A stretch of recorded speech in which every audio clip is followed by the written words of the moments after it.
Hello, Summer Stars. Today is our first day of our Read Aloud, and we are going to be reading a wonderful book called The One and Only Ivan by Katherine Applegate. It's one of my favorite stories. I hope you haven't heard it yet, but if you have, it's worth rereading, so you will listen to it anyway. I'm going to read it out loud, and every day I'll read a little bit of the story, and then we'll do some ELA activities to go with it. Today, before we start reading, I want you to answer a question for me. So let me read the question. It says, should wild animals be kept in exhibits in malls, circuses, and/or zoos? Why or why not? I want you to answer that question by stating your opinion and then providing reasons as to why you believe that. Do you think animals should be kept at malls, circus, or zoos as part of exhibits? And you're going to give me at least one reason, but if you have more than one reason, I want you to write more than one. Whenever you are giving an opinion, you want to support it with as many reasons as you can. So right now, you're going to get out your book from the supply packet that I sent you and a pencil. You're not going to write on the cover. We're going to save that for a different activity. You're going to open up to page 1, and you're going to write a complete sentence, start with a capital letter, as to what your opinion is about animals being kept in circuses and zoos and in malls. Okay, so you're going to write, I think animals should be kept in malls, circuses, and zoos because, or I don't think animals should be kept in malls, circuses, and zoos because. Remember, you're going to write at least one reason, but you can include more than one reason. Press pause now and write your answer in your booklet. When you are ready to continue, press play and we'll start reading the story together. There are 6 vocabulary words I want you to listen for as I read the story. We will talk about these during our guided reading Google Meet.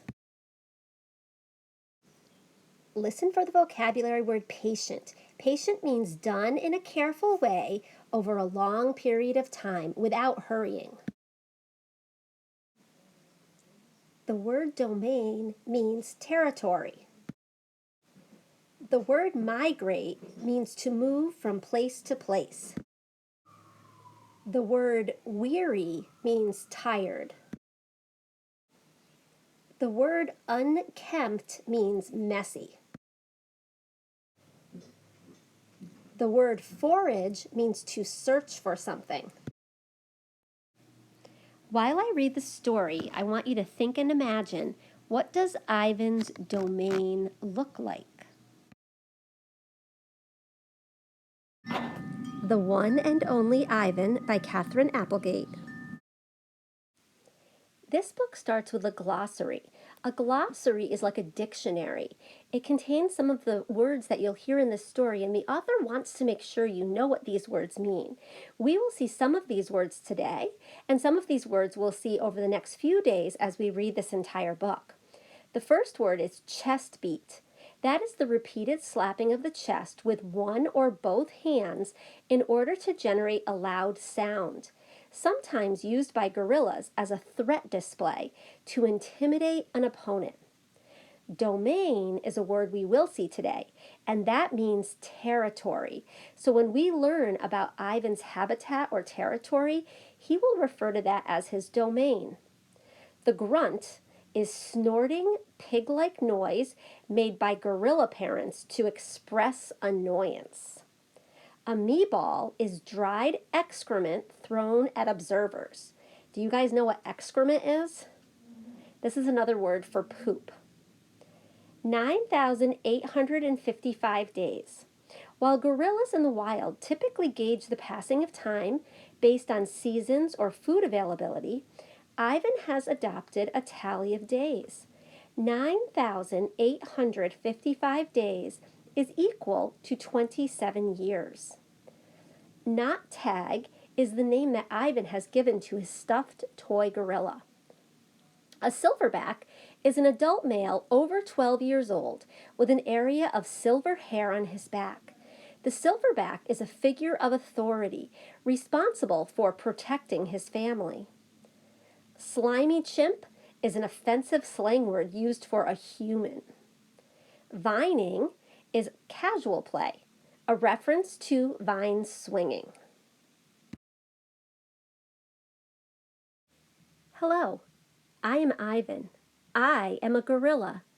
It's not as easy as it looks. Names.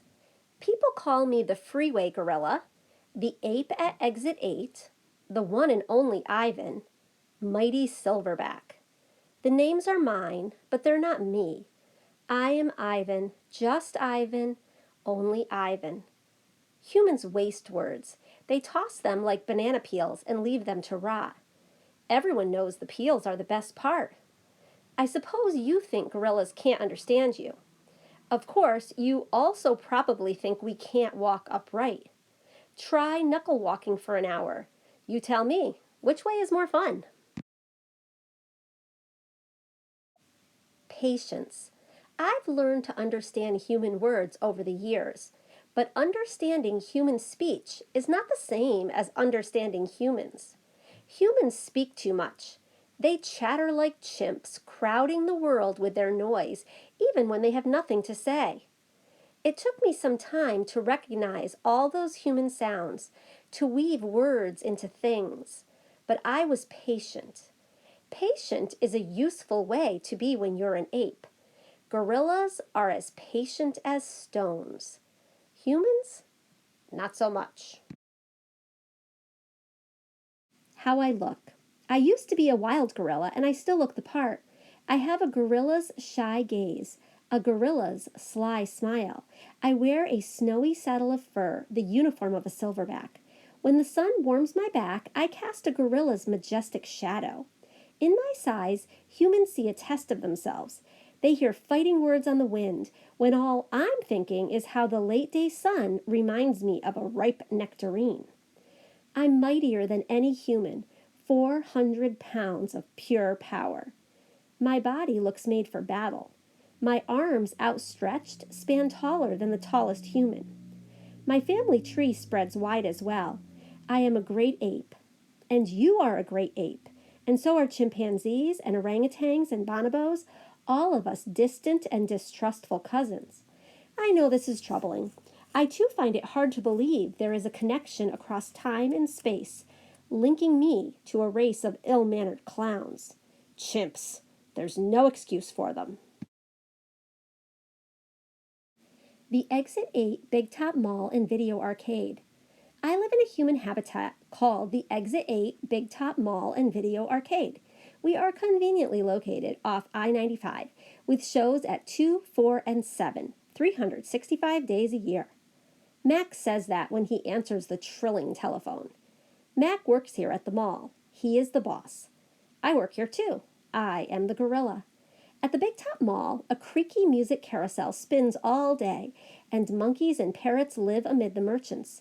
In the middle of the mall is a ring with benches where humans can sit on their rumps while they eat soft pretzels. The floor is covered with sawdust made of dead trees. My domain is at one end of the ring. I live here because I am too much gorilla and not enough human. Stella's domain is next to mine. Stella is an elephant. She and Bob, who is a dog, are my dearest friends. At present, I do not have any gorilla friends. My domain is made of thick glass and rusty metal and rough cement. Stella's domain is made of metal bars. The sun bear's domain is wood. The parrot's is wire mesh. 3 of my walls are glass. One of them is cracked, and a small piece about the size of my hand is missing from its bottom corner. I made the hole with a baseball bat Matt gave me for my 6th birthday. After that, he took the bat away, but he let me keep the baseball that came with it. A jungle scene is painted on one of my domain walls. It has a waterfall without water, and flowers without scent, and trees without roots.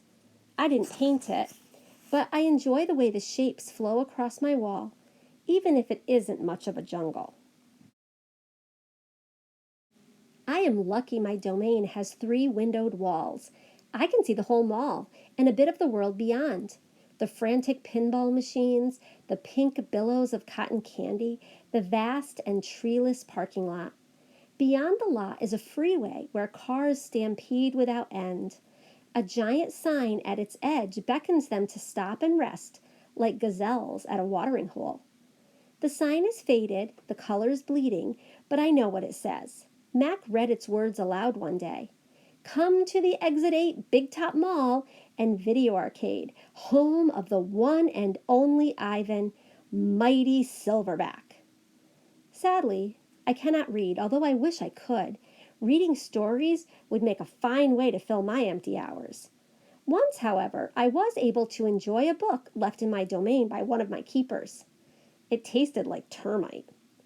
The freeway billboard has a drawing of Mac in his clown clothes, and Stella on her hind legs, and an angry animal with fierce eyes and unkempt hair.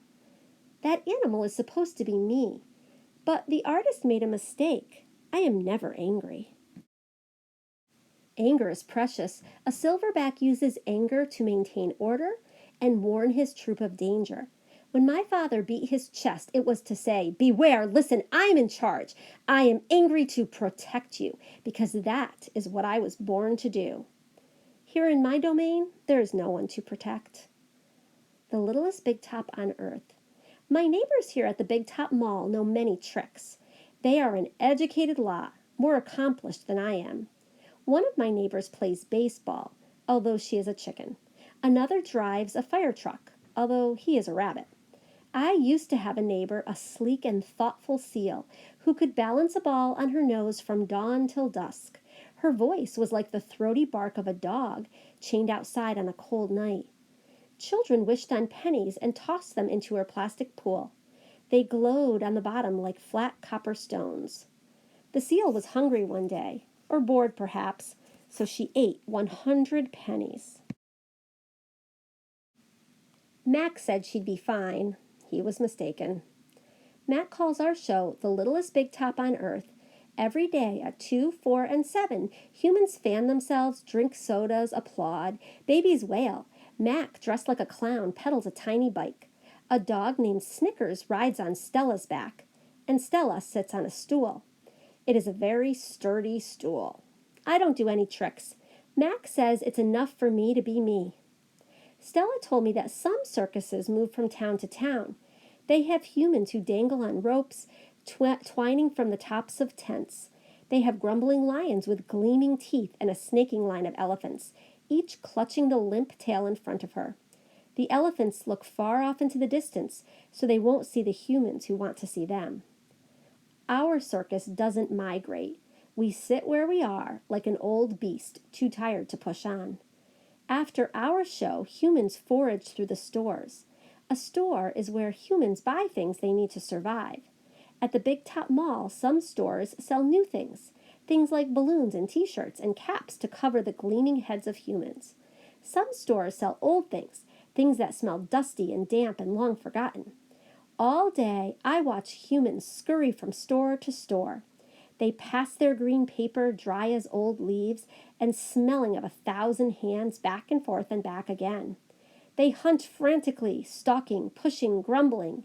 Then they leave, clutching bags filled with things, bright things, soft things, big things. But no matter how full the bags are, they always come back for more. Humans are clever indeed. They spin pink clouds you can eat. They build domains with flat waterfalls, but they are lousy hunters. Gone. Some animals live privately, unwatched, but that is not my life. My life is flashing lights and pointing fingers and uninvited visitors. Inches away, humans flatten their little hands against the wall of glass that separates us. The glass says you are this and we are that, and that is how it will always be. Humans leave their fingerprints behind, sticky with candy, slick with sweat.